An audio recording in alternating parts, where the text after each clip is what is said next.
Royce Mann, thank you so much for being here. We truly appreciate it. Thank you for having me. So tell me a little bit about yourself for people who do not know the name, and what you're running for, why you're running for. Yeah, my name is Royce Mann. I am a lifelong Atlantan, a proud graduate of Atlanta Public Schools, Grady, now Midtown High School class of 2020, a recent Emory alum and a longtime community organizer. And I'm proudly running for the Atlanta Board of Education, seat 8 citywide. I'm running to be the youngest person ever elected to a citywide office in Atlanta, and I've been organizing for about the last 8 years to ensure that young people have a seat at the table when it comes to the decisions that affect us most directly. I really got my start as a community organizer leading the March for Our Lives movement in Atlanta, fighting for common sense gun legislation, safer schools, and mental health support for our students. And from there, I got more deeply involved in local advocacy and realized this really at the local level where we can claim power and see the change that we want to see. And through my work in APS as a student advocate, I served on the governance team, the GO team at Grady, was appointed by the board to the district's LGBTQ task force, and even interned directly for the Board of Education. And throughout all of that work, I saw the disconnect between those on the board and the experiences of students every day who were facing their decisions. And we have a 9-member Board of Education. We have some incredible perspectives represented. We've got a current teacher, we've got multiple parents, we have a former interim superintendent. What we don't have is anybody who's been a student in our schools in the last 20 years. And I think that when you lack that perspective, you're unable to adequately address the issues facing students in today's world. And so that's why I'm running. I'm running to uplift the voices of students across the city because we know that the status quo is not working. Only 1 in 3 elementary school students in Atlanta is reading on grade level. There is about a 60-point proficiency gap across content areas between Black students and white students. Black students are 73% of our student population, yet 95% of those given out-of-school suspensions. So the school-to-prison pipeline is very real in Atlanta, and these are issues that we need to address, and we need to do this in the midst of unprecedented attacks on public education that are coming from the state and federal government. And if we don't have strong local leadership, we're gonna lose the fight for our public schools. Let's talk about that. Let's talk about those attacks and just kind of what you're seeing as the biggest threat. Let's say you get this role day 1. What's your priority going into it? Yeah. My priority is to ensure that we stay laser focused on student outcomes here in Atlanta, and that we build coalition with other local districts across the state and fight for the funding and freedom that we deserve as local school districts.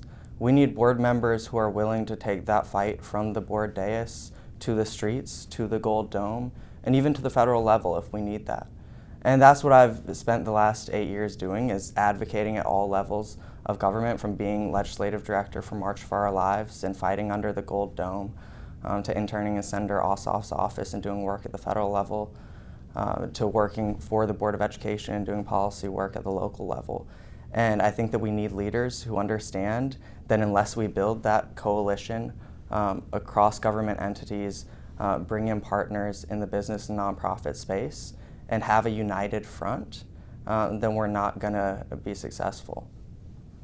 What would you say is, for the existing board members, what would you say is the biggest thing they're getting wrong right now that they need to take another look at? Yeah, I think it's broadly the disconnect. I think that our current board is very well intentioned, but oftentimes doesn't understand the experiences of students today, whether that's the mental health concerns that students are facing, whether that's violence in our communities, whether that is the lack of true economic mobility that students see in their futures. I think that we need a board that is truly accountable to student outcomes and not to special interests, and only focuses on how we ensure that every student in Atlanta has a clear path to succeeding in this city long term. And I think the students today don't see that path. And how we can achieve that is prioritizing what truly prepares students for today's world. That means providing them the support when it comes to mental health and guidance that they need by doubling the number of counselors in our schools. It means expanding access to job training and extracurricular programs by providing free MARTA access to our high school students. It means ensuring that every family across the city has access to high-quality literacy-based early education. We only have 1,150 pre-K seats that we provide as Atlanta Public Schools, and so a lot of families rely on a lottery to see if they're going to get access to pre-K. That should not be the case. And so that's what we need is leadership that is focused on what students are actually facing today and what families are actually facing today, as well as the unprecedented attacks that our educators are facing. Educators are scared to teach the truth in this climate, and we need a Board of Education that truly supports them 10 toes down. Can we expand on that?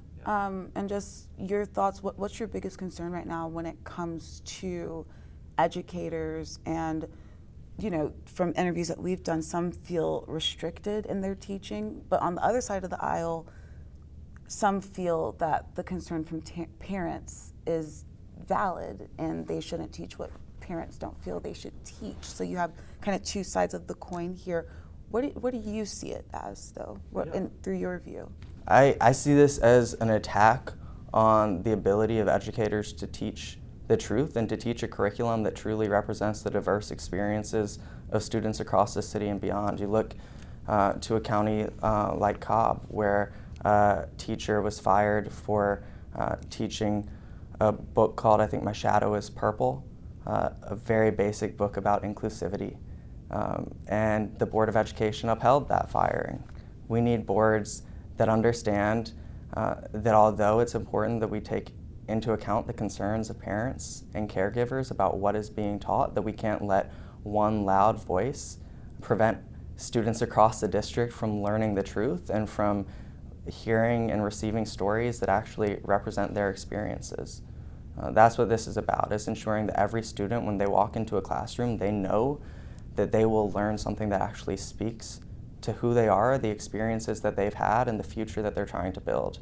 And when we try and restrict what teachers can teach, say that they can't teach the truth about our history, whether that's history around slavery, whether that's history around the contributions of LGBTQIA+ individuals in this country, then we are depriving students of the knowledge that they need to be effective, members of society, to be change makers, to be the leaders of tomorrow. Can you expand on what exactly defending public education means to your campaign? Yeah, this is extremely personal to me. My guiding inspiration in most of my work is my late grandmother, Connie Stewart. She was a lifelong educator who worked for President Carter from the time he was a state senator on education issues, and her proudest achievement was helping to lead the effort to create the U.S. Department of Education. And as many of us know, that effort is trying to be rolled back right now. President Trump has put a target on the back of the Department of Education. And what the department does is it protects the civil rights of students across this country. President Trump has made it clear that he wants to completely gut the Office of Civil Rights in the Department of Education. This is a lifeline for families of students with disabilities, for students of color, for immigrant students, for LGBTQIA+ students.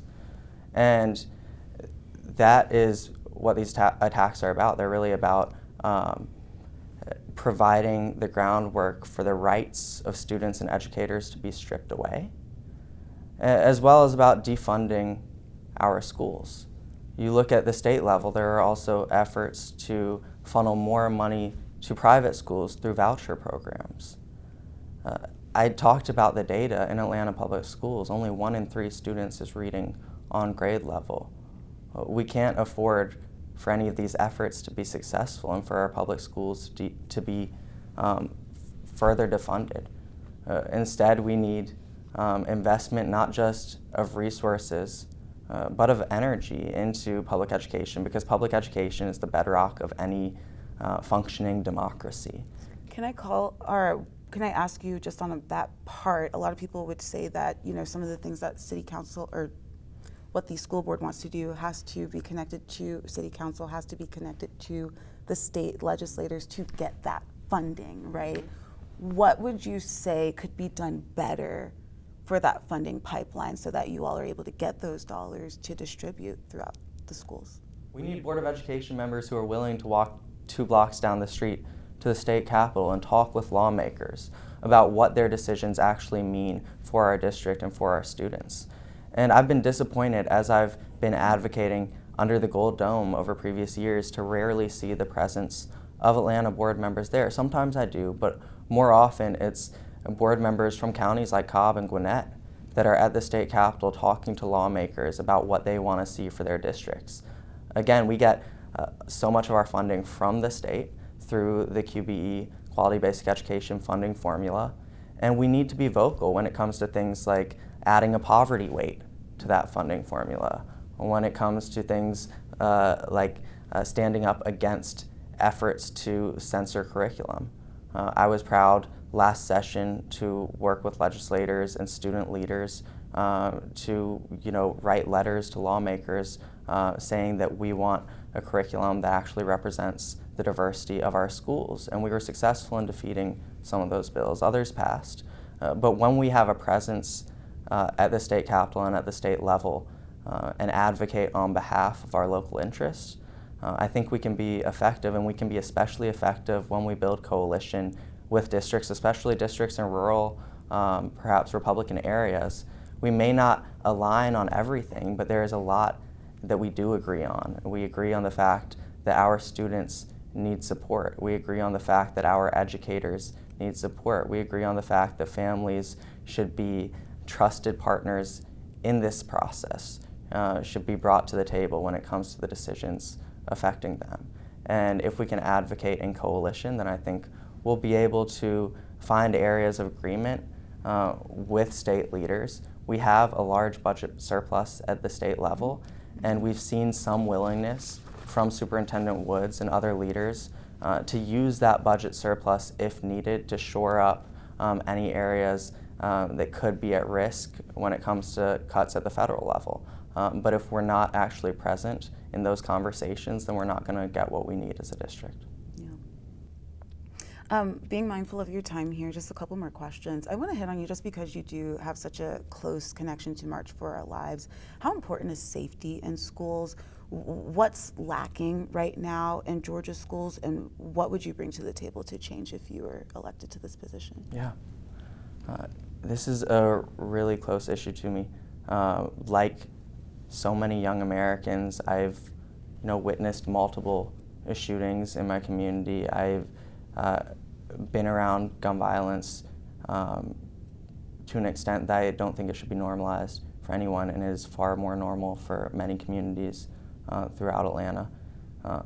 And what we're missing is investment in violence prevention.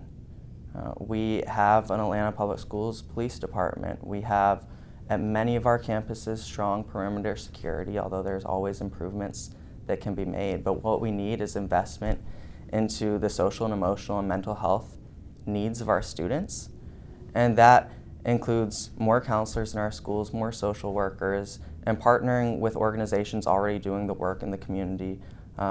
Initiatives like Cure Violence from Chris 180, bringing in trained violence interrupters into our schools. We need adults in our schools who it's their job to identify when conflict is brewing and to address it before it turns violent.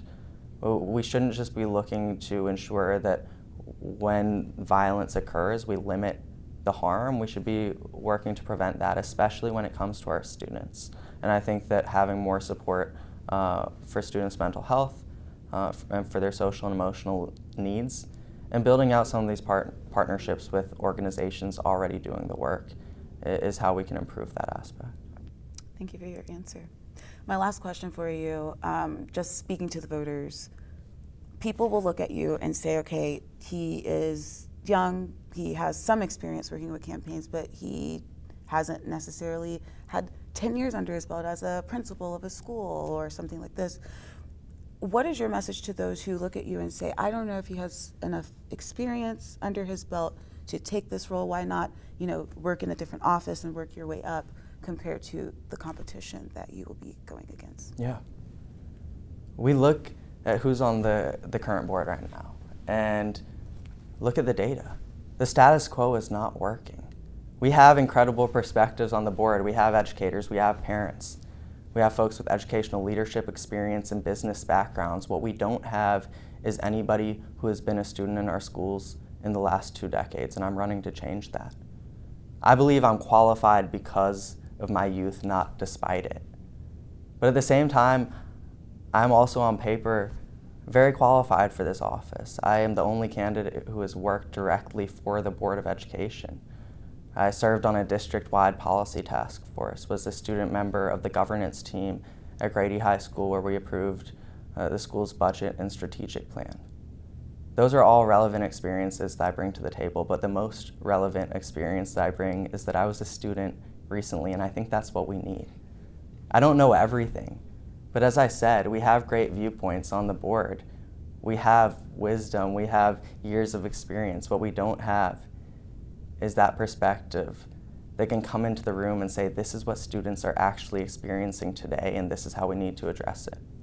And I think until we have that perspective, we're still going to continue feeling this disconnect between the decisions that are being made and the needs of our students, families, and educators.